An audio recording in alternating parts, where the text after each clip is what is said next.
Hello everyone, Andy Schwab here from the Northern Ag Network as we're broadcasting from Havre today at the Montana Stockgrowers mid-year meeting. And standing with me is the National Cattlemen's Beef Association President, Todd Wilkinson out of South Dakota. And Todd, you've been getting around to quite a few. You were just in Wyoming last week. Is there anything that you're seeing as a common denominator between these two meetings so far, or even more so around the countryside, that a lot of producers are facing the same issues? Well, between these two meetings, it rains up here. That would be the first common denominator. You know, the biggest thing I think producers are facing is the regulatory challenges, and it just seems like they just keep coming at us, whether it's Waters of the United States, whether it's BLM. It just seems like the administration is after us as producers on the regulatory front, and that's what producers need to be aware of and need to be prepared to fight back on. Well, of course, one of the other things, too, that has been kind of a key buzzword almost lately is traceability.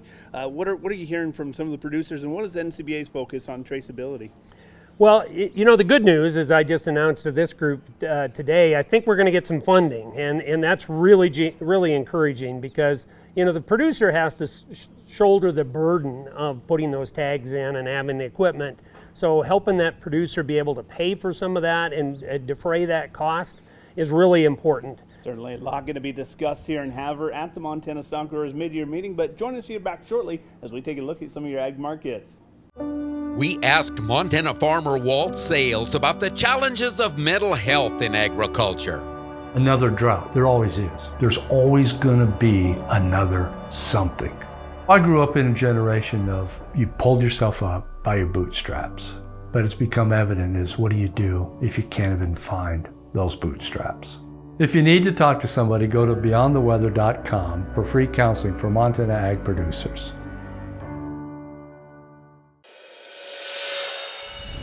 Welcome back, friends, to your Ag News and your markets. Walmart has announced plans to build the company's first owned and operated case-ready beef facility just outside of Kansas City. The announcement follows the retail giant's plans to develop an end-to-end supply chain. Sources say the boxed beef will come from sustainable beef once it's operational in late 2024. Of course, that plant is located in North Platte, Nebraska, and carries a capacity of up to 1,500 head a day. Now, Walmart said the facility that they're building in Kansas will package and distribute a selection of Angus cuts from that plant. Well, struggles in cattle futures yesterday certainly may add some headwinds to the cash trade today. However, strong box beef values may help or lend a helping hand. For local auctions, it was a seasonal test of cull cows at Miles City this week. They continued tightening the supplies, helping them keep those prices elevated, with the young open stock cows continuing to climb towards that $2 per pound mark. Now, the sheep auctions continue to be a little more quiet, with St. George set to have a good test on the feeders today. Also looking ahead, South Dakota Sheep Growers Association is just over a month away from their premium yearling ewe sale in Huron. Now, as for the grain trade on hump day, well, most contracts struggled to climb over their struggles, that is, as slow demand has hurt the prices. Spring wheat did their best by finishing right under the previous day's finish. Now, of course, as always, you can find these prices and much more, along with stories, at northernag.net. That's going to do us from here in Havre. From the Northern Ag Network, I'm Andy Schwab.